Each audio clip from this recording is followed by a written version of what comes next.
Bro, kalau enggak ya sampai kiamat nggak bakal nyala.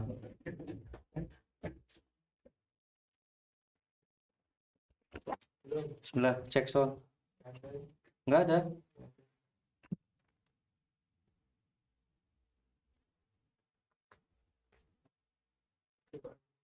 Ya iyalah nggak ada bro.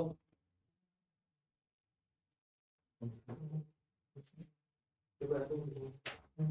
Cek sana. Yang cek. Cuma apa sih? Orang-orang ini. Oh bro, adik gue ini ya. Apa ya sih? Ngawur. Cek, cek, cek. Angkat kenal nih mas. Cek, cek masuk. Cek 1, 2. Pikir. Cek, cek.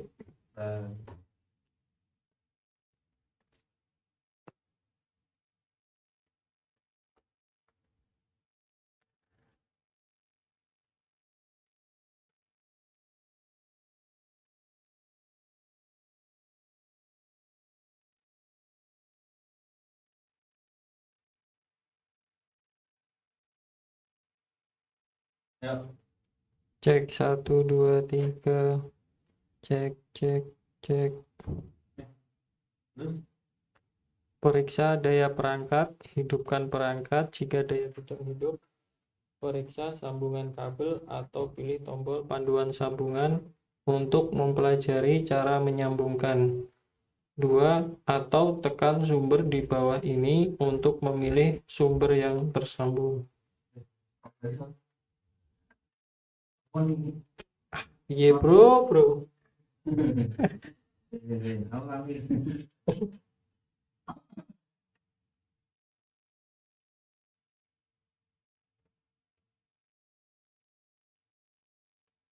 Yang berkaitan dengan jenazah. Judulnya diganti apa ini? Fikih jenazah 2.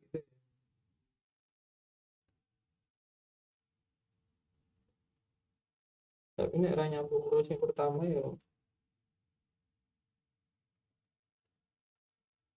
Aku.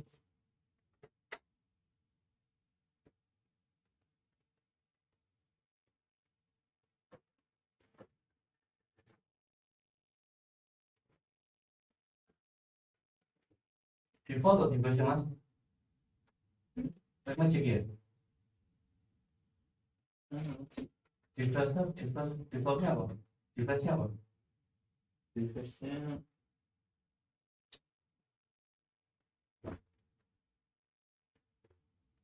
audio. Nah,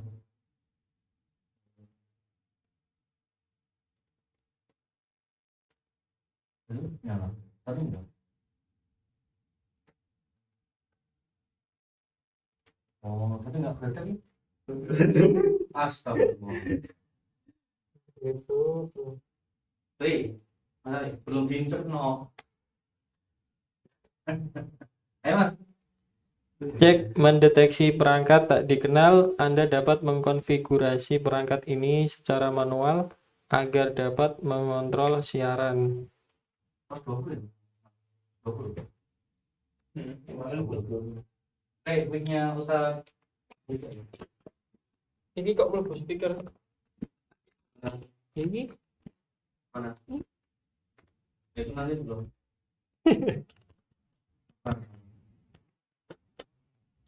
Oh, bukan. Oh.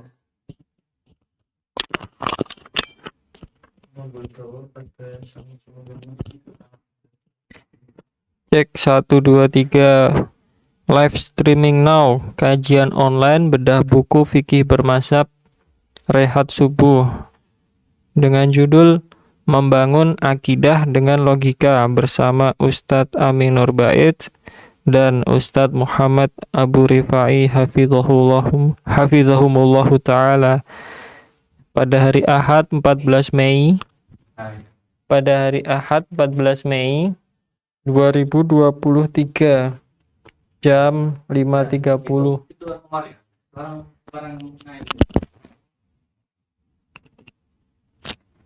jam 5.30 sampai selesai. Disiarkan langsung dari Studio ANB yang beralamat di Sleman, Yogyakarta. Umar, Umar, Umar.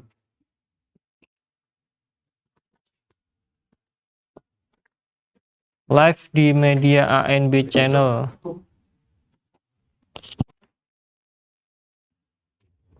Terus melengkapi, bro.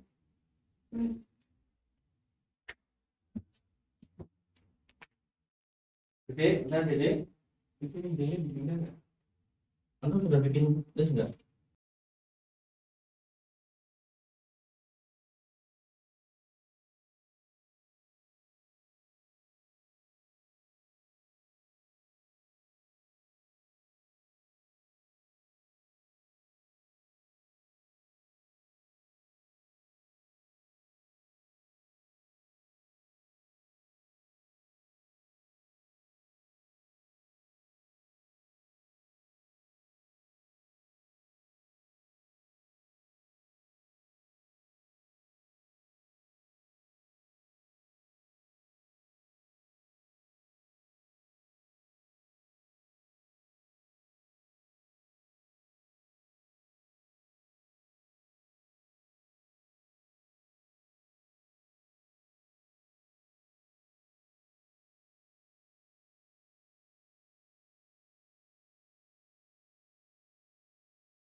dibunuh. Ya, dibunuh.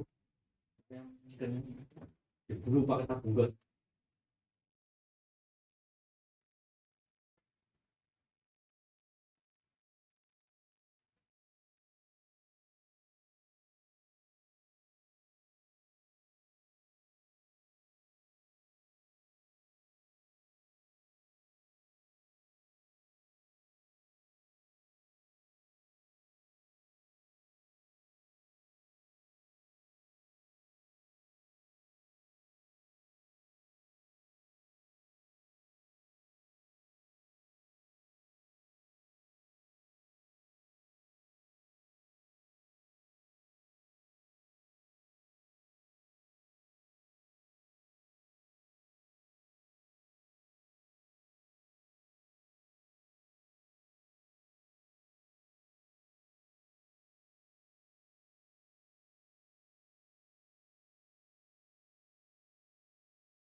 Udah bagus. Coba Cek. satu. Udah. Ngomong panjang saat kami. Subhanallah, alhamdulillah, Allahu akbar. Bismillah, alhamdulillah, wassalatu wassalamu ala rasulillah.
Wassalatu wassalamu ala rasulillah wala haula wala quwata illa billah.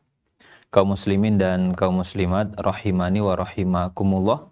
Kita bersyukur kepada Allah Azza wa Jal karena di kesempatan subuh kali ini kita bisa kembali melanjutkan sesi rehat subuh kita dengan pembahasan bersama kitab Fikih Bermazhab, pengantar memahami cara beragama. Dan insya Allah topik yang kita akan bahas pada kesempatan pagi hari ini yaitu berakidah dengan logika atau membangun akidah dengan logika. Nanti kita undang para pemirsa untuk berinteraktif melalui nomor di 081 22 444 3344 atau mengirimkan pertanyaan melalui pesan WA di 081 221 567 890. Baik, kita akan masuk ke materi, namun sebelum itu kita akan sapa terlebih dahulu guru kita Ustaz Aminur Baiz. Assalamualaikum Ustaz. Waalaikumsalam. Gimana Ustaz? Sehat Ustaz ya? Alhamdulillah khair, insyaallah. Ini enggak capek Ustaz? Kemarin Sudah kopi belum? ngopi tadi Ustaz, Oh, insyaallah. tapi enggak ngopi, teh aja Ustaz. Oh, ngapain? Insyaallah. Ini enggak capek Ustaz? Kemarin habis dari safar, pagi ini lanjut lagi. Alhamdulillah, alhamdulillah. Insyaallah. Nah, semuanya dalam kondisi sehat. Masih terkendali Ustaz ya? Insyaallah. Mandali ya, Mandali. aman terkendali. Baik. Kita membahas apa ini, Ustaz? Ini Ini membangun kebalik ya? akidah, Harusnya Ustaz. antum yang tanya. Enggak apa-apa Ustaz, saling tanya aja. Oh, gitu. Mana-mana. Membangun akidah dengan logika Ustaz. Membangun akidah dengan logika. Iya. Kira-kira gimana nih Ustaz? Kenapa kita Memungkinkan nggak orang itu membuat akidah, membangun akidah dengan logikanya? kayaknya nggak mungkin Ustaz? Kenapa nggak mungkin? Ya, karena logika ini dia tidak ajak Ustaz. Ajak tuh Ustaz, enggak. Karena kan kita kalau membangun sesuatu itu butuh pijakan Ustaz ya. Kayak bangun rumah tangga gitu Ustaz. Bangun itu kan pondasinya itu nggak boleh oleng gitu Ustaz. Jadi akidah adalah bagian yang tidak mungkin ada perubahan. Mm-mm. Setuju ya? Iya. Karena kalau akidah itu berubah, berarti pondasi berubah. Mm-mm. Dan tidak mungkin sebuah rumah pondasi berubah. Kalau aturan mungkin berubah. Mm-mm. Maka ada falsafah, ada aturan yang dibangun dari falsafah, kan begitu ya? Iya. Kalau aturan mungkin saja dia berubah. Makanya dalam syariat kita ada perubahan dari sisi aturan dengan adanya nasakh dan mansukh Mm. di zaman wahyu turun. Tapi tidak ada nasakh dan mansukh untuk akidah. Karena kalau ada nasakh dan mansukh dalam masalah akidah, berarti salah satunya pasti dusta. Beda dengan aturan. Sekarang saya tetapkan A, besok saya tetapkan B. Itu mungkin. Tapi kalau dalam masalah keyakinan, sekarang keyakinannya A, besok keyakinannya B, berarti salah satu ini ada yang dusta. Mm-mm. Kalau ketetapan, perubahan itu mungkin terjadi sesuai dengan kehendak zat yang memiliki aturan. Tapi kalau keyakinan, perubahan tidak mungkin terjadi. Sebab kalau perubahan keyakinan itu terjadi, maka berarti keyakinan pertama dengan keyakinan yang kedua salah satu ada yang dusta. Sebab keyakinan itu berkaitan dengan masalah informasi. Mm. Apa yang harus kita yakini terkait informasi itu. Sedangkan aturan itu terkait dengan praktek yang harus kita lakukan. Sehingga apa yang harus kita perbuat berkaitan dengan hukum A, hukum B, dan seterusnya. Makanya dalam nasakh dan mansukh, untuk akidah tidak masuk. Tapi untuk syariat memungkinkan. Kenapa Ustaz ada yang akidah itu di atas logika Ustaz? Jadi sebelum kita bahas kayak mungkin atau enggak gitu kan ya. Tapi kan berarti sebelum itu ada yang pengen dulu gitu kan ya. Maksudnya pengen bangun dengan logika mereka. Kira-kira kenapa Ustaz? Jadi ada banyak sekali saya boleh sebut khazanah yang dimiliki oleh manusia. Manusia punya kekayaan yang ada pada dirinya. Kekayaan itu bisa bentuknya logika dia, akal pikiran dia. Kekayaan juga bisa bentuknya budaya yang ada di masyarakat. Dan mereka mencintai kekayaan ini. Ada yang cinta logikanya, ada yang cinta budayanya, ada yang lebih cenderung kepada perasaannya, dan seterusnya. Sehingga di sekitar manusia ini ada beberapa hal yang itu menjadi pelengkap hidupnya. Akal, logika, perasaan, kemudian budaya yang ada di masyarakat. Nah, kemudian dari semua ini terkadang mereka jadikan sebagai sumber logika, sebagai sumber akidah, keyakinan. Sehingga dia meyakini sesuatu karena budaya. Dia meyakini sesuatu karena ini adalah hasil dari logika dia, dan seterusnya. Maka mereka jadikan beberapa pelengkap kehidupan ini sebagai sumber keyakinannya, sebagai landasan keyakinannya. Dan ini tidak mungkin bisa dilakukan. Sebab tiga hal ini antara satu lingkungan masyarakat dengan masyarakat yang lain berbeda. Logika antara saya dengan si A berbeda, antara si A dengan si B berbeda. Nah, ketika itu berbeda-beda, maka jika itu dijadikan sebagai standar ideologi dan akidah, akibatnya akan ada beragam ideologi sesuai dengan latar belakang logika mereka masing-masing. Budaya juga sama. Kalau budaya dijadikan sebagai sumber akidah, maka akan berbeda antara satu budaya masyarakat dengan budaya masyarakat yang lain. Sebagai contoh sederhana ya. Di Yogyakarta, masyarakat kita punya budaya bahwa bulan Suro atau Muharram itu dianggap sebagai bulan sial. Karena menjadi bulan sial, maka bulan Suro pantangan untuk melakukan berbagai macam hajatan. Ini berbeda dengan orang Jawa Timur. Orang Jawa Timur itu meyakini berdasarkan budaya mereka bahwa bulan sial adalah bulan Dzulqa'dah yang mereka sebut dengan bulan Selo. Kenapa disebut bulan Selo? Selo itu dari kata kesesel olo, kesisipan, kecelakaan. Maka bagi mereka bulan Selo itu bulan pantangan, bulan Dzulqa'dah itu bulan pantangan untuk melakukan hajatan. Nah, kita jadi bingung, kita pakai standar yang mana? Pakai masyarakat Jogja, Jawa Tengah, yang meyakini bulan Muharram sebagai bulan celaka, ataukah pakai masyarakat Jawa Timur yang meyakini bulan Dzulqa'dah sebagai bulan celaka? Yang bingung asli Jawa Timur tinggal di Jogja. Saya gini ya. Ini mau ikut yang mana? Jadinya ketika orang menjadikan budaya itu sebagai standar logika, sebagai standar akidah, maka orang akan menjumpai kebingungan. Saya berasal dari sini, tapi saya tinggal di sini. Kamu pakai budaya yang mana? Bingung dia. Tidak ada standarnya jadinya. Karena itu budaya tidak bisa dijadikan sebagai standar akidah. Dan Al-Quran menceritakan titik sengketa para nabi dengan musuhnya, salah satunya dalam masalah ini. Para nabi mereka menyampaikan wahyu untuk dijadikan sebagai standar berakidah, standar beragama. Sementara musuh para nabi, mereka menjadikan budaya itu sebagai sumber dalam berakidah.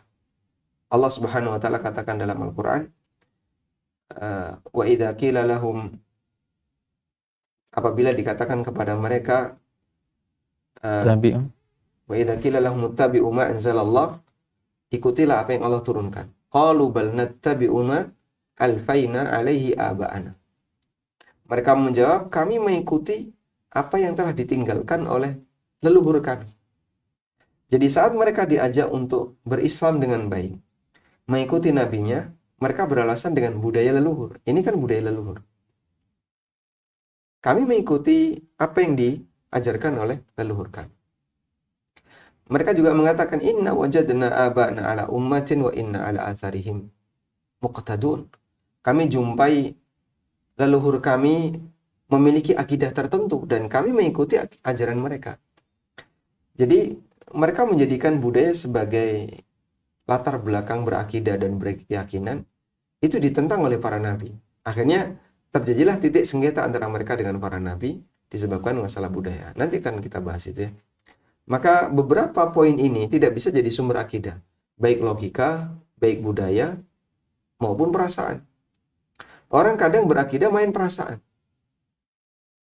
Terutama misalnya model-model kasyaf gitu ya. Akidah kasyaf itu sumbernya perasaan. Sehingga kenapa ada orang seperti itu? Karena kecintaan mereka, kecenderungan mereka terhadap properti yang mereka punya. Padahal sebenarnya itu tidak bisa dijadikan sebagai sumber dalam berakidah. Masya Allah. Ustaz, ini kira-kira apa contoh, Ustaz? Contoh kasus mungkin ya, atau contoh real gitu, Ustaz. Orang ini bangun akidahnya pakai logika gitu, Ustaz. Mungkin ada contoh yang kayak kalau tadi kan istilahnya faktor-faktor gitu, Ustaz, ya. Kayak kenapa orang akhirnya pakai logika atau yang lain, karena memang ya itu sebenarnya manusiawi juga, Ustaz, ya. Kayak kita mencintai dengan apa yang ada di lingkungan, apa yang kita punya gitu ya. Cuman mungkin karena sampai ke tahap berlebihan gitu, Ustaz, ya, akhirnya jadi masuk mempengaruhi akidah. Kalau contoh kasusnya apa, Ustaz? Kira-kira kayak ya, akidah tapi dibangun dengan logika. Baik. Jadi manusia itu kan tidak mengetahui apa yang telah terjadi di masa silam dan apa yang akan terjadi. Dan kadang mereka membuat teori yang itu kemudian jadi keyakinannya. Berkaitan dengan bagaimana kejadian alam semesta ini. Misalnya, gimana sih kok bumi ini bisa terbentuk? Bagaimana matahari bisa terbentuk? Bagaimana tata surya bisa terbentuk? Lalu kemudian dia membuat teori dengan logika dia. Dijadikanlah sebuah postulat. Dia merancang sebuah teori, postulat, lalu dari hasil postulat itu dia buat kesimpulan. Oh, bumi ini tercipta karena peristiwa Big Bang. Ada sebuah bintang yang besar berbenturan dengan bintang yang lain, terjadilah benturan yang sangat besar, Big Bang. Lalu yang satu utuh, yang satu pecah berkeping-keping. Kemudian mereka berputar terus, berpilin, akhirnya jadi bulatan-bulatan, jadilah planet-planet. Kemudian ada yang mengatakan, oh enggak, ini tercipta karena dulu ada udara yang berpilin, yang berputar cepat, akhirnya semakin memadat, kemudian jadilah benda-benda planet. Dan jumlah udara itu banyak sekali. Ada yang jadi bintang, ada yang jadi planet. Itu kan postulat. Kemudian itu diyakini sebagai akidah. Maka dalam pandangan mereka, bumi dan seisinya, serta berbagai macam planet yang ada di sekitarnya, ini bukan karena ciptaan Allah. Tapi terjadi melalui proses tadi. Ada yang disebut dengan teori nebula, ada yang disebut dengan teori Big Bang, dan beberapa teori yang lainnya berkaitan dengan asal-usul penciptaan manusia, penciptaan alam semesta, dan itu masuk dalam kurikulum pendidikan kita. Jadi mereka mendasari akidah tentang asal-usul penciptaan langit dan bumi beserta planet yang ada di dalamnya itu dengan menggunakan logika. Yang sebenarnya kalau kita baca, ini gedabrus. Paham gedabrus ya? Asal bunyi. Asal bunyi, ndobos. Tapi ndobos jadi kurikulum. Kita bisa aja ndobos kayak gitu. Tapi kemudian jadi kurikulum. Ya memang dalam teori metafisika kan kemudian itu dikaitkan dengan perhitungan. Lalu mereka membuat teori rumusnya. Kira-kira kalau ini dirumuskan nanti jadi persamaan apa? Itu memang bisa ya. Teori seperti itu memungkinkan untuk dilakukan dengan pendekatan ilmu fisika. Ketika benda ini berpilin, kemudian dengan kecepatan sekian, maka nanti akan terjadi pemadatan ke arah dalam sehingga dia semakin padat dan seterusnya. Dihitung bisa. Cuman kan itu gedabrus. Ini godak-gadik orang matuk gitu ya. Dia sinkron-sinkron kan, tapi sebenarnya nggak sinkron. Cuman orang memungkinkan untuk melakukan itu. Yang mengherankan ketika itu dijadikan sebagai kurikulum, jadinya orang mempelajari itu sebagai sebuah kewajiban. Padahal aslinya adalah manusia yang pintar ngomong, lalu kemudian diikuti oleh banyak orang, jadilah sebuah keyakinan. Termasuk misalnya keyakinan teori Darwin, teori evolusi itu kan jadi akidah. Ini kita berbicara untuk akidah yang dimiliki oleh sebagian orang berdasarkan postulat sains. Berkaitan dengan akidah Islam apa saja? Oh, itu banyak sekali. Ada orang misalnya mempostulatkan Allah, menteorikan Allah berdasarkan logikanya. Dan itu pekerjaan Ahlul Kalam. Sehingga Allah itu kayak gimana sih? Ahlul Kalam bercerita. Allah itu seperti ini, seperti ini, seperti ini, dan seterusnya. Begitu dia punya postulat seperti itu, diikuti oleh banyak orang, akhirnya jadi keyakinan. Sehingga akidah itu muncul berdasarkan logika. Masya Allah. Ini solusinya gimana, Ustaz? Kalau kita berhadapan dengan orang-orang yang seperti tadi, baik yang mungkin karena penjelasan sains gitu ya, atau mungkin dia mengkaji juga, Ustaz ya, mengkaji ayat-ayat Al-Quran atau ayat-ayat hadis, kemudian masuk di situ akidah gitu kan ya, masuk logika di situ, akhirnya kemudian tadi dia bicara tentang zat Allah, tentang sifat Allah, tentang perbuatan Allah, tapi alat yang untuk menafsirkan atau yang lain logikanya. Nah, kira-kira nanti sikap kaum muslimin atau sikap kita kalau berhadapan dengan mereka-mereka yang seperti ini bagaimana? Kalau sebelum kita bicara bagaimana menyikapi, kita perlu melihat dulu ya, latar belakangnya kenapa kok mereka melakukan seperti itu. Dulu waktu kami masih kuliah di teknik nuklir, salah satu di antara materi kuliah yang kita bahas adalah berkaitan dengan bicara masalah atom ya. Atom itu kan nggak kelihatan dan tidak ada alat yang bisa melihat atom, sehingga kenapa para ahli sains itu bisa menggambarkan atom, misalnya atom hidrogen terdiri dari atom inti dan satu elektron yang mengitarinya. Kok bisa seperti itu? Terus digambar. Apa benar atom hidrogen itu gambarnya kayak gini? Dari mana kamu tahu? Jadi prinsipnya begini, manusia itu keponya luar biasa. Sampai dia meneliti benda yang terkecil dan meneliti benda yang terbesar. Sehingga dari yang paling besar yaitu alam semesta itu diteliti. Kemudian sampai yang paling kecil yaitu atom diteliti. Itu keponya manusia. Makanya sains dalam kondisi ini, dia itu sudah mencapai di ujung atas dan ujung bawah dari sisi ukuran. Mereka meneliti benda terbesar dalam pandangan manusia, yaitu alam semesta, dan mereka meneliti benda terkecil menurut manusia, yaitu atom hidrogen katanya, yang hanya memiliki satu elektron. Nah, dalam penelitian tentang atom-atom seperti ini, sebenarnya yang digunakan itu kan eksperimen. Lalu mereka berkesimpulan dari hasil eksperimen itu. Jadi tidak melihat, tapi bereksperimen. Sederhananya kayak gini. Kita kalau misalnya ini ada sebuah minuman ya. Antum tidak diberitahu bagaimana cara minuman ini dibuat. Tidak? Tapi kemudian orang ngicipi setelah diminum. Baik. Menurut saya, dari rasanya, aromanya, dan seterusnya, ini mengandung A, B, C, D. Dari mana dia bisa berkesimpulan kayak gitu? Dari rasa yang dia buat. Dari rasa yang dia dapatkan. Sehingga dari rasa, aroma yang dia dapatkan, dia berkesimpulan. Bukan melihat langsung. Kejadian ini dia tidak lihat. Karena dia nggak bisa menjangkau kejadian itu. Sehingga sampai asal mula langit dan bumi, itu mereka postulatkan, mereka buat teori. Karena tadi dia pakai rasa-rasanya kok kayak gini, akhirnya jadilah sebuah keyakinan. Dan memang kadang ya kita merasa aneh. Ini kan cuma orang gedabrus saja, kenapa dipercaya? Dia cerita tentang ini, tentang metafisika. Atom hidrogen itu kan dari penelitiannya. Ada orang misalnya melemparkan neutron ya.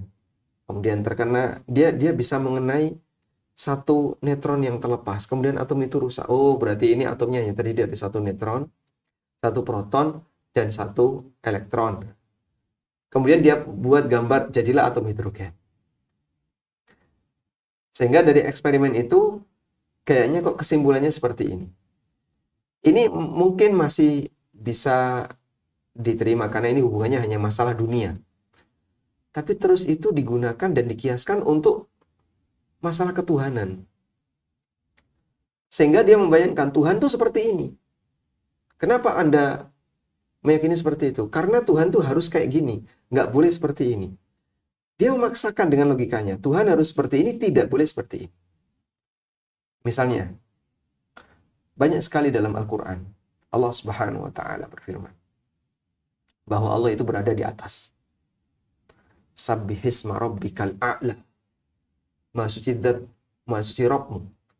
Sucikanlah nama Rabbmu. Al-a'la, yang maha tinggi. Yang maha tinggi artinya Ya. tinggi zatnya. Dia berada di atas. Allah Subhanahu wa Ta'ala juga berfirman, Inna anzalna. Sesungguhnya kami turunkan. Diturunkan kan berarti dari atas ke bawah. Kemudian Allah Subhanahu wa Ta'ala juga berfirman, Ilaihi yas'adul kalimut thayyib. Hanya kepadanya kalimat-kalimat yang thayyib itu naik. Yas'ad, naik. Kata naik berarti menuju ke arah. Dan yang lebih tegas lagi, Al-Quran mengatakan Ar-Rahmanu al-Arshistawa, dan itu disebutkan dalam beberapa ayat. Kemudian Allah Subhanahu wa Ta'ala juga menyebutkan wa kana arshuhu alal ma, dan arsy itu berada di atas air. Dan air ini berada di atas langit. Dan aneka ayat-ayat yang lainnya yang sampai disimpulkan oleh Ibnu Abil Is rahimahullah, jika kita perhatikan dalam Al-Quran, maka ada lebih dari 10 ayat, lebih dari 1000 ayat yang menyatakan bahwa Allah berada di atas. Tapi kemudian akal membuat postulat, membuat teori. Kalau Allah berada di atas, berarti Allah punya tempat. Kalau Allah punya tempat, berarti tempatnya lebih besar daripada Allah. Jadi berarti itulah adalah gaya logika dalam menyimpulkan. Padahal ini bukan bagian yang bisa dilogika. Apa susahnya sih kau menerima Allah berada di atas, wong teks Qur'annya juga kayak gitu.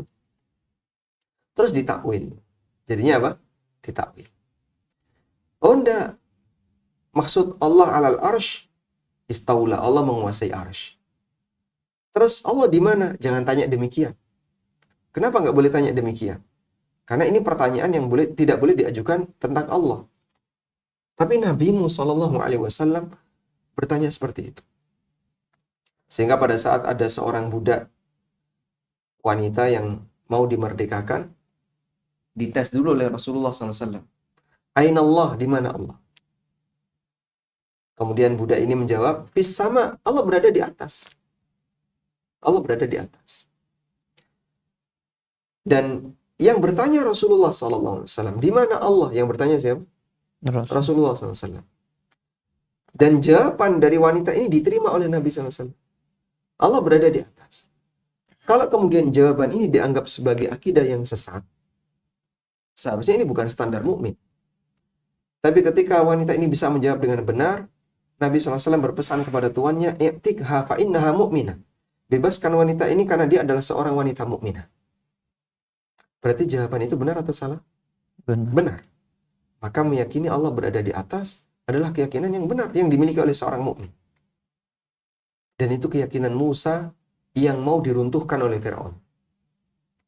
Makanya ketika Musa alaihissalam menjelaskan kepada Fir'aun seperti apakah Rabbul Alamin, kemudian Fir'aun mengatakan kepada Haman, "Ya Hamanu benili sarhan la'alli ablughul asbab as-samawati wal ard fa'attali'u ila ilahi Musa wa inni la'azunnuhu kadhiba." Betul ya ayatnya kayak gitu. Jadi Haman, bangunkan kepadaku sebuah sarhan, ya, bangunan yang tinggi, menara, agar saya bisa mencapai asbab, menggapai tempat untuk bisa naik ke arah langit. Dan saya ingin bertemu dengan Tuhannya Musa. Baik. Fa'attali'u ila ilahi Musa. Saya ingin ketemu dengan Tuhannya Musa. Wa inni la'adzunuhu kadziba, dan saya meyakini Musa ini dusta. Akan saya buktikan kalau tidak ada Tuhan di atas. Sehingga Fir'aun menyuruh Haman untuk membangun menara, bangunan yang tinggi. Karena Fir'aun ingin membuktikan kalau Musa ini dusta. Tidak ada Tuhan di atas. Sehingga menolak keyakinan bahwasanya Allah di atas. Itu akidahnya Fir'aun. Ketika Musa sudah menjelaskan kepada Fir'aun seperti apakah Rabbul Alamin dan di manakah Rabbul Alamin, tapi ditolak oleh Fir'aun. Baik. Kemudian meyakini bahwasanya Allah di atas itu kan tidak sama dengan Allah bertempat. Karena Allah tidak butuh hambanya. Sebab yang namanya yang namanya gambaran logika itu memang terjadi. Kita mengatakan Allah berada di atas. Tapi logika kamu hentikan. Jangan kemudian berkhayal. Yakini sebagaimana teks Al-Quran yang ada. Karena Quran bilang demikian. Nah, tapi kan mereka nggak terima. Karena logikanya yang maju. Nah, ketika logika itu maju, mengalahkan wahyu, ini kondisi yang tidak sopan. Logika kamu hentikan. Idza ja'al athar kafan nawar. Kalau sudah ada dalil, maka logika dihentikan. Jangan dilanjutkan. Justru ketika dia menggunakan itu jadinya tidak sesuai logika. Karena logika mengatakan, di luar kemampuan logika, jangan di logika. Logika mengatakan, di luar kemampuan logika, jangan di logika. Allah berada di atas. Itu teks dari Al-Quran. Teks dari hadis. Sudah? Boleh nggak kita melogika, Pak? Gimana Allah berada di atas? Di luar jangkauan logika. Dan logika mengatakan, yang di luar jangkauan logika, jangan di logika. Kalau logika dipaksakan untuk memikirkan yang di luar jangkauan logika, ini prinsip tidak logis. Sudah tahu nggak mampu, kenapa dipaksakan? Jadi begitu ya. Maka orang yang melakukan praktek takwil, membuat teori tentang Allah berdasarkan logikanya, pasti gagal. Dan ada banyak sekte-sekte yang lahir karena logika, sehingga mereka menjadi sekte yang menyimpang, karena mereka membuat sebuah akidah berdasarkan logika. Insyaallah. Ini kalau boleh disimpulkan saja. Mungkin pemirsa tadi menyimak. Sebenarnya kalau kita bilang berlogika itu sebenarnya bagus gitu saja. Selama ya tadi memang ada ranah yang silahkan mainkan logika sampai elek gitu ya. Maksudnya kayak tadi proton, neutron, elektron gitu ya. Urusan sains terserah lah gitu ya. Mau kamu pakai logika. Tapi kalau begitu sudah masuk ranah ketuhanan gitu saja, maka cut, stop, logika nggak boleh masuk.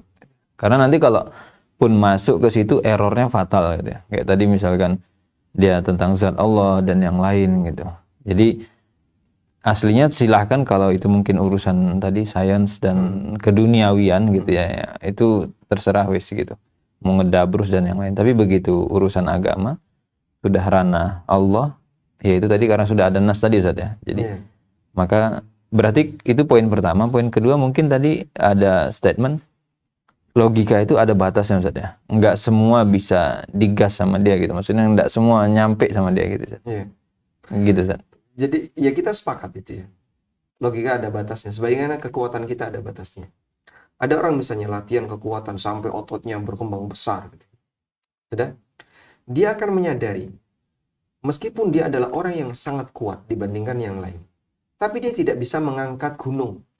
Dia nggak bisa mengangkat rumah. Baik, kalau orang kuat ini dipaksakan untuk kamu harus bisa mengangkat gunung, kamu harus bisa mengangkat rumah, yang terjadi kira-kira apa? Enggak masuk. Akhirnya dia maksa terus, sakit dia jadi. Tapi saya kan kuat, saya masih kuat, saya akan mencoba untuk mengangkat mobil.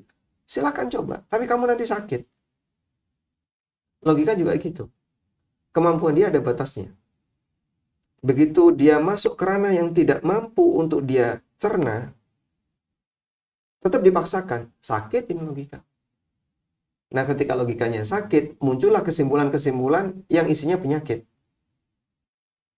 Sehingga kelompok Jahmiyah misalnya mengatakan bahwa kita tidak boleh menyebut Allah dengan sifat apapun. Mengatakan Allah Maha Kasih Sayang, itu musyrik. Mengatakan Allah Ta'ala Maha Mendengar, musyrik. Jahmiyah kan kayak gitu. Yang paling parah ya. Mu'tazilah juga menolak semua sifat Allah. Meskipun mereka mengimani nama. Tapi nama tidak mengandung sifat. Kita mengatakan Ar-Rahman, Ar-Rahim, tapi kita tidak boleh mengatakan Allah kasih sayang. Allah menyayangi hambanya, itu tidak boleh. Ahlul kalam membatasi sifat-sifat Allah hanya dengan jumlah tertentu. Ada yang mengatakan 7, ada yang mengatakan 13, ada yang mengatakan 20, jadi 20 sifat. Dan itu pun dibangun berdasarkan logika. Kemudian, mereka menolak sifat-sifat yang lain.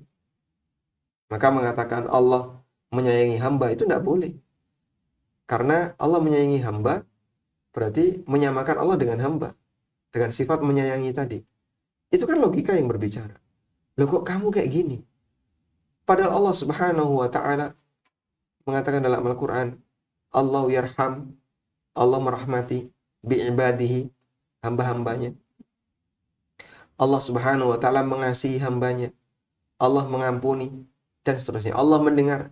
Qad sami Allah, Allah mendengar. Apa sulitnya untuk menerima itu apa adanya? Logika pada posisi ini jangan dilibatkan. Karena kalau dilibatkan jadinya apa? Sakit dia. Karena itu sudah tidak mampu untuk dia jangkau. Insyaallah. Saat ini waktu sudah lewat dari jam 6. Baik, dan ini ada satu poin di buku di halaman 287 ya. Jadi menang debat bukan berarti lebih benar. Ini penting. Sehingga mungkin Anda bisa lihat asatidzah Ahlussunnah menyampaikan prinsip Ahlussunnah itu kayak gini. Al-Quran bilang kayak gini, hadis bilang kayak gini ya. Lalu ada orang yang nggak terima. Debat dia. Dalam debat bisa jadi justru yang selain Ahlussunnah yang menang. Tapi apakah kemudian dia benar? Tidak. Coba kita lihat ini ya. Nabi SAW pernah mengatakan, akhwafu ma akhafu alaikum jidalu munafiki alimin lisan. Yang paling aku takutkan menimpa kalian adalah perdebatan yang dilakukan oleh orang munafik yang pintar ngomong. Nah, maka kita bisa lihat, menang debat itu masalah pintar dan tidak pintar ngomong. Bukan masalah benar dan salahnya. Makanya Imam Malik rahimahullah ketika diajak debat oleh seseorang, ini yang saya sebutkan di halaman 286. Dia kan ditantang debat, beliau rahimahullah ditantang debat oleh seseorang. Kemudian Imam Malik bertanya, jika kamu bisa mengalahkanku dalam debat, lalu apa selanjutnya? Tanya Imam Malik. Kemudian orang itu mengatakan, jika aku bisa mengalahkan Anda, Anda harus mengikuti pendapat saya.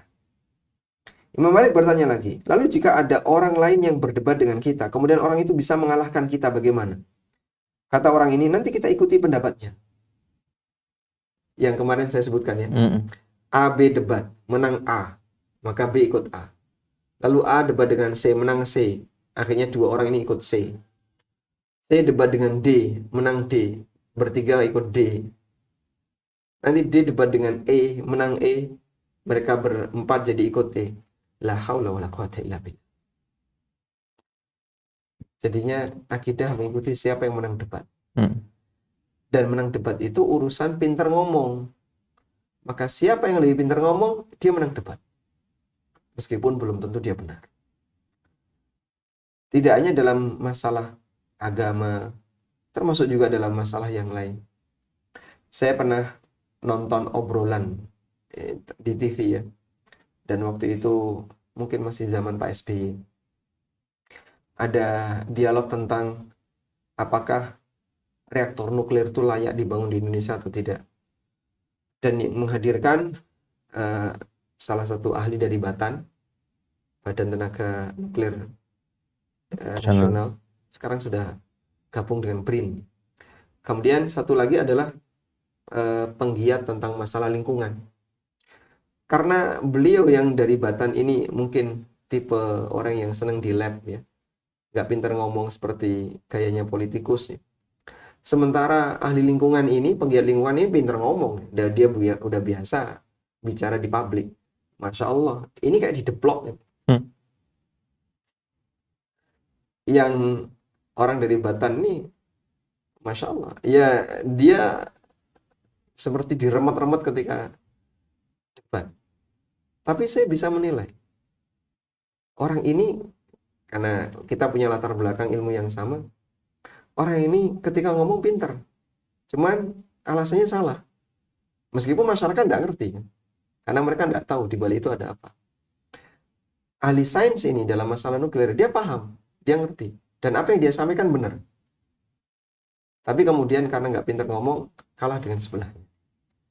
Sehingga bagi mereka yang ngerti tentang ilmunya, dia bisa menilai yang benar yang ini.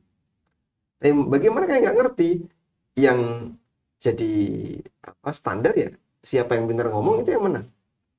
Dan itu yang dianggap yang benar. Padahal kebenaran tidak identik dengan siapa yang menang debat. Dan ini mungkin masih berlanjut sampai sekarang, kejadian-kejadian macam gini. Jadi keyakinan seperti ini masih ada sampai sekarang. Makanya di dunia kampus misalnya, teman-teman mahasiswa, ya mohon maaf, kadang mereka kan ngikuti forum-forum diskusi, dialog, dan seterusnya. Itu mereka punya pemahaman, siapa yang menang diskusi, menang dialog, itu yang dianggap benar. Ini kan pemahaman yang fatal. Padahal nggak ada jaminan siapa yang menang dialog, itu yang benar. Wallahu a'lam. Masya Allah. Berarti ini mungkin PR Ustaz ya, bagi yang pembawa kebenaran untuk belajar ngomong mungkin Ustaz ya. Jadi hingga ketika dia menyampaikan, menjelaskan di forum, minimal nggak debat juga Ustaz ya. Minimal ketika satu arah pun istilahnya orang ketika mendapatkan penjelasan tuh mukni gitu ya. Artinya tenang gitu, ngerasa kayak oh iya ini. Mungkin seperti itu Ustaz. Ya, memang bagian dari tugas para dai adalah menyampaikan kebenaran dan sampaikan kebenaran sampai bisa diterima dengan baik oleh masyarakat. Sehingga mereka juga harus berlatih untuk bicara dengan fasih, berlatih bicara dengan tegas, jelas, sehingga masyarakat bisa memahami dengan baik. Baik Ustaz, Masya Allah. Ini mungkin nanti kita coba interaktif dengan pemirsa. Baik, insya Allah. Oke. Ya, kaum muslimin dan kaum muslimat, rahimani wa rahimakumullah.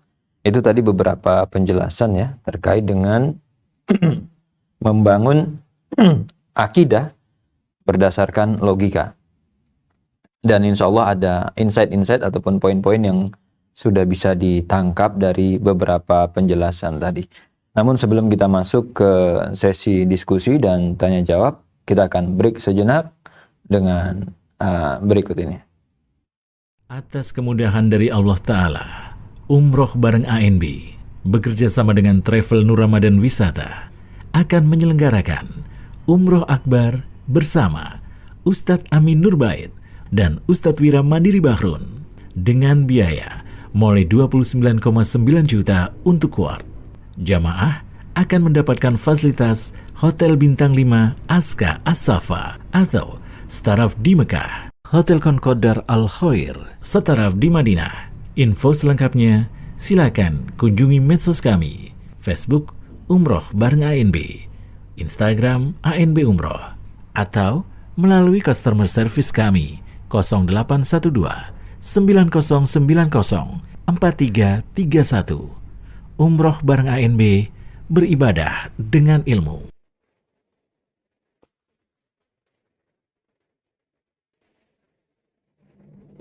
Baik, kaum muslimin dan kaum muslimat, rahimani wa rahimakumullah. Kita masuk ke sesi diskusi dan tanya jawab. Untuk yang bergabung nanti bisa menghubungi nomor 081 224443344 atau mengirimkan pertanyaan melalui pesan WA di 081 221 567890. Baik, ini sudah ada telepon yang masuk, kita coba angkat terlebih dahulu, silahkan. Halo, Assalamualaikum warahmatullahi wabarakatuh. Waalaikumsalam warahmatullahi wabarakatuh. Dengan siapa, di mana Bapak? Mohon izin Ustadz, saya Afif dari Tuban. Baik, silahkan Pak. Ya, izin bertanya kaitannya dengan fenomena akhir-akhir ini di negara maju yang terkenal dengan kemajuan duniawinya saat ini sedang menghadapi depopulasi yang disebabkan salah satunya karena logikanya yang menyebabkan fertility rate yang menurun, terus orang takut menikah dan lain sebagainya. Itu kan salah satu bentuk kebinasaan yang Allah mungkin datangkan atas logika yang mungkin berseberangan seperti yang Ustaz sampaikan tadi. Nah, ini bagaimana agar fenomena ini tidak masuk ke Indonesia, Ustaz? Dan kira-kira dari kebiasaan apa kita bisa memupuk logika dengan baik dan proporsional agar kita katakanlah 20 tahun lagi kita menjadi negara maju, kita nggak sampai seperti itu gitu, sampai terjadinya depopulasi. Itu Ustaz.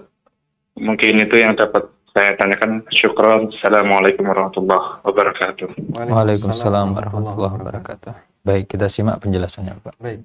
Saya sebenarnya punya catatan tentang fenomena ini, tapi tadi tak buka. Muter-muter habis saya. Baik. Jadi kalau saya melihat justru begini. Allah Subhanahu wa taala membalas makar mereka. Wa makaru wa makarallah wallahu khairul makirin. Mereka berbuat makar, mau melakukan konspirasi. Wa makarallah, dan Allah membalas konspirasi mereka. Wallahu khairul makirin. Dan Allah Subhanahu wa taala sebaik-baik ketika membalas konspirasi. Ada sebuah teori yang itu diajarkan ke kita. Saya masih ingat karena dulu waktu SMA, akan mungkin SMP, kita sudah mempelajari itu. Bahwa ketika populasi manusia ini dibiarkan terus berkembang, maka lambat laun mereka tidak akan bisa mendapatkan tempat tinggal. Bumi ini akan sangat padat, mereka akan rebutan makanan, rebutan tempat tinggal, dan seterusnya. Dengan membuat perhitungan tentang berkembangnya populasi manusia, tapi dibuat perhitungan matematis. Akhirnya dia buat postulat, kira-kira di tahun sekian, populasi manusia akan ada di nilai sekian. Akhirnya dia buat kesimpulan, populasi manusia harus ditekan. Populasi ini harus ditekan. Nah, penekanan populasi itu adalah dengan melakukan kampanye. Kampanye apa? Kampanye KB. Penekanan, jangan punya anak banyak, dan seterusnya. Sasaran kampanye itu terutama adalah kaum muslimin yang ada di daerah-daerah timur. Daerah Timur Tengah, ke timur terus, sampai ke Indonesia. Pokoknya terutama di daerah timur. Wallahu alam, ternyata pengaruh kampanye itu juga ada di negara barat. Amerika, Eropa, dan sekitarnya. Termasuk juga negara-negara non-muslim yang lainnya. Baik. Dan Masya Allah, ternyata kampanye itu lebih berpengaruh di dunia barat daripada di dunia timur. Orang timur dapat kampanye itu sampai di negara kita kan. Jadi kalau Bapak mengkhawatirkan jangan sampai terjadi di negara kita, itu sudah sampai lama Pak. Sejak lama teori itu sudah ada. Kita diberi gambaran bahwa populasi manusia di bumi ini kalau tidak ditekan, maka bumi ini tidak akan muat sebagai tempat tinggal. Dan itu sudah kami pelajari dulu waktu SMP, SMA, disampaikan dalam pelajaran biologi berkaitan dengan masalah populasi manusia. Baik. Tapi Masya Allah, wa makaru wa makarallah. Mereka membuat konspirasi itu adalah untuk menekan angka kaum muslimin. Tapi justru prakteknya terjadi pada orang-orang non-muslim. Sehingga di Amerika, di Eropa, dan negara-negara kafir yang lain, demikian pula yang ada di Jepang, Korea, dan seterusnya. Mereka ketakutan punya anak ketika nikah. Sehingga mereka lebih milih child free. Kemudian mereka juga takut nikah. Maka mereka lebih memilih zina. Dan orang kalau zina kan tidak ingin punya keturunan. Sehingga banyak di antara mereka yang melakukan vasektomi, tubektomi, dan aneka pemutusan peluang untuk punya anak. Dominan itu terjadi. Saat dominan itu terjadi, terjadilah depopulasi. Sampai pada tingkatan mengkhawatirkan. Cina sendiri yang merupakan negara dengan populasi terbesar, sampai membuat kebijakan tidak boleh punya anak lebih dari satu. Sehingga para pengantin-pengantin itu hanya merencanakan punya anak satu. Dan itu berlangsung cukup lama, beberapa tahun.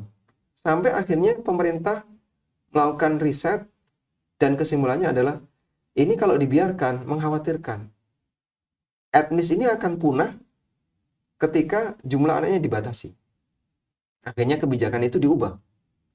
Dan boleh memiliki anak lebih dari satu. Tapi karena masyarakat sudah menikmati dengan anak hanya satu, sehingga mereka bisa menikmati hidup, berfoya-foya dengan dunia yang dia punya, tidak terbebani dengan jumlah anak yang banyak, maka mengubah mindset itu mereka kesulitan. Akhirnya jadilah budaya mereka. Sehingga Masya Allah, Allah Subhanahu wa Ta'ala membalas konspirasi mereka yang ingin menekan jumlah populasi kaum muslimin, justru yang terjadi berbalik arah ke mereka. Populasi mereka semakin turun, jadilah piramidanya terbalik.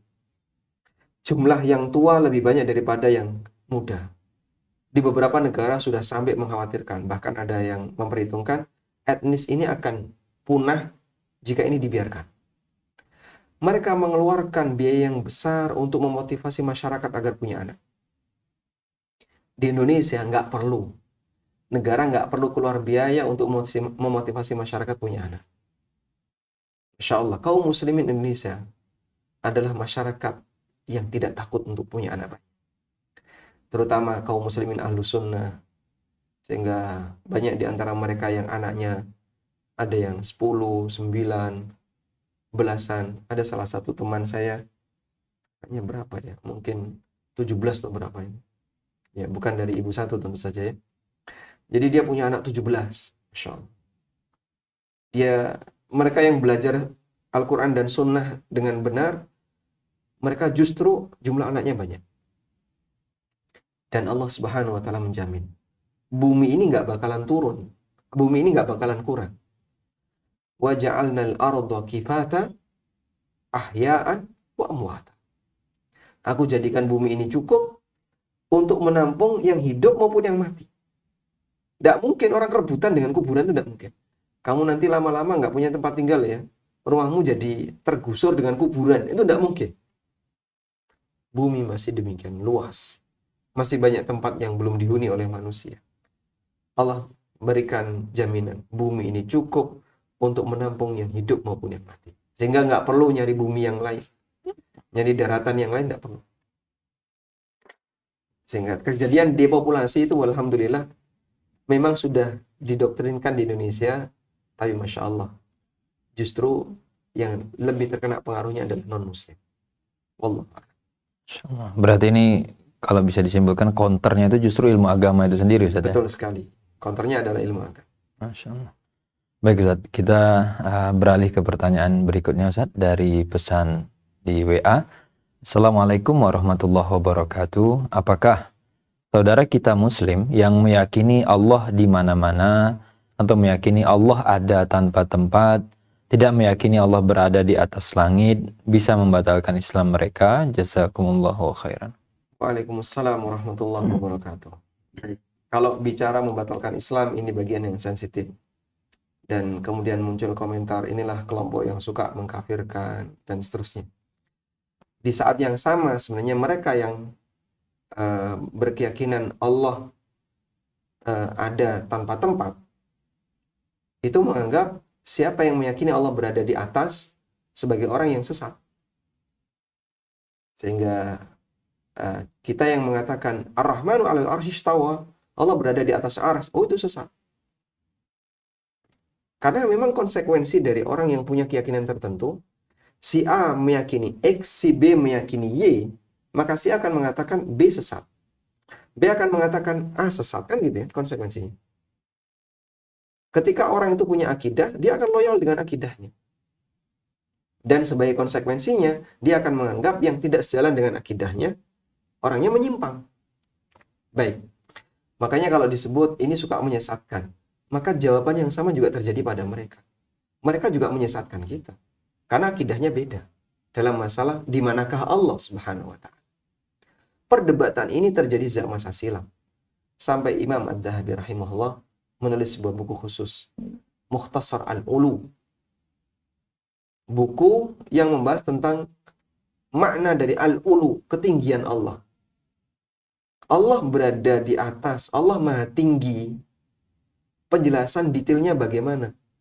Debat yang terjadi di kalangan kaum muslimin seperti apa? Karena debat ini sejak masa silam. Ad-Dhahabi menulis itu. Dan kemudian para ulama Ahlus Sunnah generasi setelahnya, mereka banyak menukil dari keterangan Ad-Dhahabi. Pak, kami nggak terima. Kenapa? Ad-Dhahabi itu Wahabi. Subhanallah. Ad-Dhahabi meninggal tahun berapa? Kok kemudian disebut Az-Zahabi? Pengikutnya Wahabi. Az-Zahabi, Imam Az-Zahabi meninggal tahun berapa? Az-Zahabi rahimahullah meninggal pada abad ke-8 atau ke-7. Sekitar itu ya. Kita cek, Ustaz. Coba kita cek. Nah, jika Az-Zahabi rahimahullah beliau meninggal pada abad 8. Meninggal tahun 748 Hijriah. Syekh Muhammad bin Abdul Wahhab 1000-an Hijriah. Kok bisa disebut Az-Zahabi Wahabi, ini gimana sih? Oh, dia yang mengikuti Wahabi. Masya Allah, Anda nggak tahu sejarah kalau kayak gitu. Az-Zahabi rahimahullah dengan bukunya Al-Ulu menjelaskan tentang makna Allah Maha Tinggi dan seterusnya. Kami nggak terima Az-Zahabi. Ya sudah. Kalau Anda tidak terima Az-Zahabi dengan alasan ini, di mana Al-Hafidz Ibnu Hajar yang memuji Az-Zahabi? Baik. Oleh karena itu, berbicara tentang Allah Subhanahu wa taala berada di atas, itu adalah akidah yang menjadi titik sengketa sejak masa silam, dan kita meyakini sebagaimana Al-Qur'an sampaikan. Apakah kemudian yang tidak memiliki akidah seperti itu yang mengatakan Allah berada di mana-mana dan itu memberikan konsekuensi yang sangat negatif? Coba pikirkan, Allah berada di mana-mana. Bayangannya gimana? Tidak semua tempat itu mulia untuk disebutkan. Toilet, tempat sampah. Konsekuensi ketika Allah berada di mana-mana, bagaimana dengan toilet, tempat sampah, tempat-tempat kotor yang lainnya? Oh, enggak kayak gitu. Allah berada di hati setiap orang yang beriman. Kalau orang mukmin ini sedang bermaksiat gimana? Dan Allah berada di dalamnya. Sehingga membangun sebuah akidah pakai logika nanti akan benturan dengan logika yang lain. Baik. Lalu ada yang mengatakan Allah mawujud bila makan. Itu kan doktrin. Allah itu ada tanpa tempat. Gambaran tanpa tempat itu hanya bisa diberikan untuk yang ada di dunia hayalan. Dunia hayalan itulah tanpa tempat. Dan Rabbmu itu mawujud. Sesuatu yang mawujud, dia ada, dan Allah jelaskan di mana dia berada. Alal arsy, dia berada di atas arsy. Berarti arsy tempat Allah. Kita mengatakan sesuai dengan Al-Quran katakan, Allah berada di atas arsy. Jangan berhayal. Makanya dalam membahas tentang Allah Subhanahu wa taala, ikuti berita yang ada dalam Al-Quran maupun hadis, hindari hayalan. Sebab yang seperti ini tidak mungkin untuk dihayalkan. Orang kemudian kan berhayal. Nah, berhayal itu kan yang menyebabkan dia menolak. Karena setelah dia hayalkan, maka dia postulatkan, dia tajsim dulu ya. Setelah tajsim, baru ditolak. Oh, ini tidak benar. Setelah dihayalkan. Coba kalau nggak dihayalkan, kan diterima. Hal yang Anda dapatkan mungkin tidak masuk akal. Pertama ketika Anda mendengar, tapi ini benar loh ya. Tapi kok khayalan saya nggak masuk ya? Jangan dihayalkan. Oh, khayalan nggak masuk. Dan itu benar.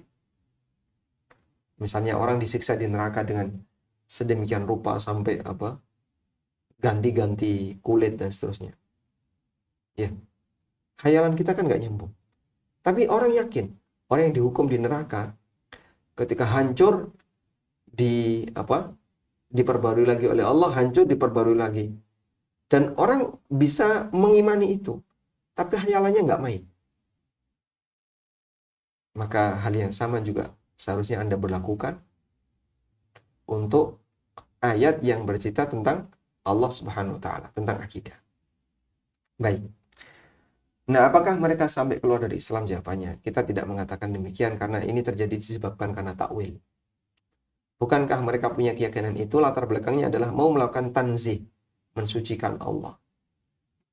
Tapi karena metode mereka yang salah, jadinya menghasilkan sesuatu yang salah. Baik Ustaz, Masya Allah.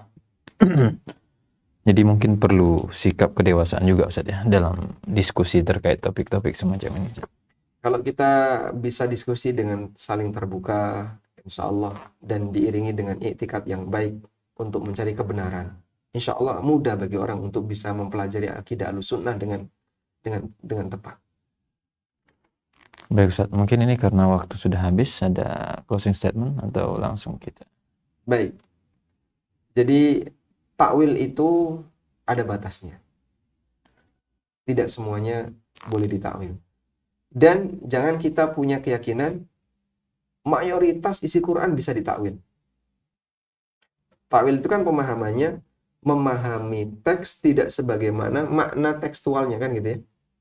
Kalau saya mengatakan saya minum kopi, tapi Anda karena nggak percaya, oh enggak, itu paling dia minum es cincau, dikiranya kopi. Nah, mentakwil kata kopi ke es cincau, ini namanya proses takwil. Sebuah teks dipahami tidak sebagaimana makna tekstualnya, tidak sebagaimana dohirnya. Baik. Kalau setiap saya bicara, lalu lawan bicara saya selalu mengatakan, oh maksud kamu itu kayak gini, maksud kamu kayak gini. Itu kan sama dengan lawan bicara saya menganggap saya kalau bicara nggak jelas. Karena ketika saya ngomong A, dibelokkan ke B. Saya ngomong C, dibelokkan ke D. Semuanya dibelokkan. Itu kan jadi kesimpulannya, saya kalau ngomong jadi nggak jelas. Paham ya? Baik. Nah, saya mohon maaf ini membuat kesimpulan orang yang hobi takwil dalam masalah nama dan sifat Allah, dalam masalah berbicara tentang Allah, semuanya serba ditakwil. Yang kata Ibnu Abil Is, ada lebih dari 1000 dalil yang menyebutkan Allah berada di atas, ditakwil semuanya. Bayangin, lebih dari 1000 dalil ditakwil. Ini Quran nggak jelas. Meskipun mereka nggak ngomong kayak gitu. Ada banyak sekali hadis yang menyebutkan tentang sifat-sifat Allah. Allah tertawa, Allah takjub, Allah menggenggam, Allah menggulung. Yauma natwis sama katayyi sijilli. Al-Quran mengatakan pada hari di mana kami menggulung langit. Allah menggulung. Kemudian itu semuanya ditakwil, takwil. Masya Allah, Bapak. Apa nggak mikir? Kalau semua sabda Nabi SAW ditakwil, itu kan berkonsekuensi, berarti Nabi SAW itu kalau ngomong nggak jelas. Nabi SAW kalau menyampaikan sabdanya nggak jelas. Karena semuanya pakai takwil. Dipahami ya? Jadinya, konsekuensi ketika semua ayat yang berbicara tentang nama dan sifat Allah, Anda takwil, itu Anda akan sampai pada titik kesimpulan bahwa Al-Quran dan hadis Nabi SAW nggak jelas. Karena kan diserongkan semua itu. La haula wala quwata illa billah. Maka kita mengakui takwil itu diperbolehkan dalam kondisi tertentu. Dan tidak mungkin isi Quran dan hadis dominan bisa ditakwil, itu tidak mungkin. Karena nanti jadinya berada pada satu konsekuensi kesimpulan bahwa Quran dan hadis jadinya nggak jelas. Baik. Oleh karena itu, memahami teks sesuai dengan dohirnya. Itulah prinsip yang perlu untuk kita bangun. Dan membangun akidah itu tidak bisa dari logika, tidak bisa dari apalagi perasaan atau budaya. Tapi akidah itu paket yang diberikan oleh Allah kepada hambanya, hamba tinggal mempelajari. Walhamdulillah. Jadi kita dalam masalah akidah tidak diperintahkan untuk mencari. Tapi dalam masalah akidah, Islam yang menyediakan, tinggal kamu mempelajarinya dan mengikuti. Wallahu a'lam. Baik Ustaz, insyaallah jazakallahu khairan untuk ilmu yang sudah diberikan. Semoga Allah berkahi Ustaz dan keluarga serta menjaga kita Ustaz dari pemahaman-pemahaman yang menyimpang terhadap akidah ini. Amin. Walakum. Baik. Demikian para pemirsa ANB Channel dan juga media yang ikut merelay pembahasan kita pada rehat subuh kali ini. Dan kita berdoa kepada Allah semoga diberikan akidah yang lurus dan juga cara memahami akidah Islam dengan cara-cara yang dituntunkan oleh Allah dan Rasulnya Shallallahu Alaihi Wasallam. Kami mewakili kru dari ANB Channel yang bertugas mohon izin dan juga mohon maaf untuk hal-hal yang kurang berkenan. Kita akhiri dengan doa kafaratul majelis. Subhanakallahumma wa bihamdika asyhadu an la ilaha illa anta astaghfiruka wa atubu ilaik. Assalamualaikum warahmatullahi wabarakatuh. Waalaikumsalam warahmatullahi wabarakatuh. Rehat Subuh.